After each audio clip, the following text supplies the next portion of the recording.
بسم اللہ الرحمن الرحیم۔ فضائل نماز میں سے ایک حدیث آپ کے سامنے پڑھ رہا ہوں۔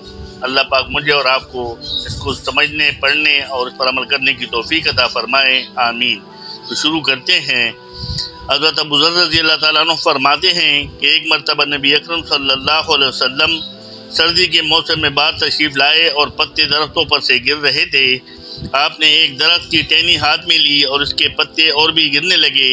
آپ نے فرمایا، اے ابو ذر، مسلمان بندہ جب اخلاص سے اللہ کے لیے نماز پڑھتا ہے تو اس کے گناہ ایسے ہی گرتے ہیں جیسے یہ پتے درخت سے گر رہے ہیں۔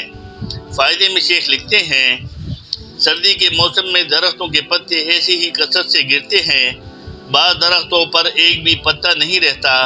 نبی اکرم صلی اللہ علیہ وسلم کا پاک ارشاد ہے کہ اخلاص سے نماز پڑھنے کا اثر بھی یہی ہے کہ اس کے سارے گناہ معاف ہو جاتے ہیں اور ایک بھی نہیں رہتا۔ مگر ایک بات قابل لحاظ ہے، علماء کے تحقیق آیات قرآنیہ اور حدیث نبویہ کی وجہ سے یہ ہے کہ نماز وغیرہ عبادات سے صرف گناہ صغیرہ معاف ہوتے ہیں، کبیرہ گناہ بغیر توبے کے معاف نہیں ہوتا۔ اس لیے نماز کے ساتھ توبہ استغفار کا اہتمام بھی کرنا چاہیے، اس سے غافل نہ ہونا چاہیے۔ البتہ حق تعالی شانہ اپنے فضل سے کسی کے گناہ کبیرہ بھی معاف فرما دے تو دوسری بات ہے۔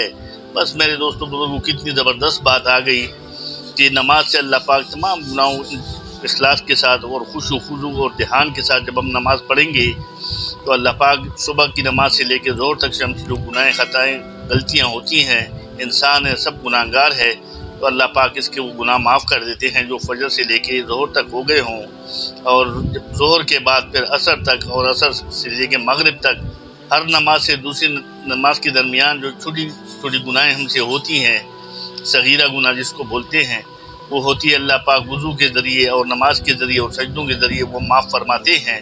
اور اس طرح عشاء اور پھر عشاء کے بعد رات میں جو لوگ گناہیں کرتے ہیں، صغیرہ گناہ ان سے ہوتی ہے، وہ بھی اللہ پاک فجر کی نماز پڑھنے سے معاف فرما دیتے ہیں۔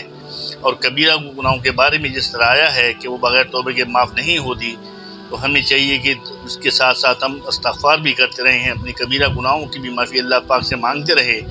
ہم سے کوئی بھی صغیرہ یا کبیرہ گناہ ہو تو نماز کے علاوہ تسبیحات بھی کریں اور اللہ پاک سے استغفار مانگتے رہے کہ اللہ پاک ہماری صغیرہ اور کبیرہ گناہوں کو معاف کرے، ہمارے والدین کے صغیرہ اور کبیرہ گناہوں کو معاف کرے۔ پورے امت کے لیے دعا مانگے کہ اللہ پوری امت مسلمہ کی صغیرہ و گناہوں کو معاف فرما، کبیرہ گناہوں کو معاف فرما، جو مر گئے ان کو بخش دے اور جو زندہ ہے ان کو نیک ہدایت عطا فرما۔ تو ہمیں بھی اہتمام کے ساتھ نماز پڑھنی چاہیے اور استغفار اور نبی پاک صلی اللہ علیہ وسلم پر درود بھیجنا چاہیے۔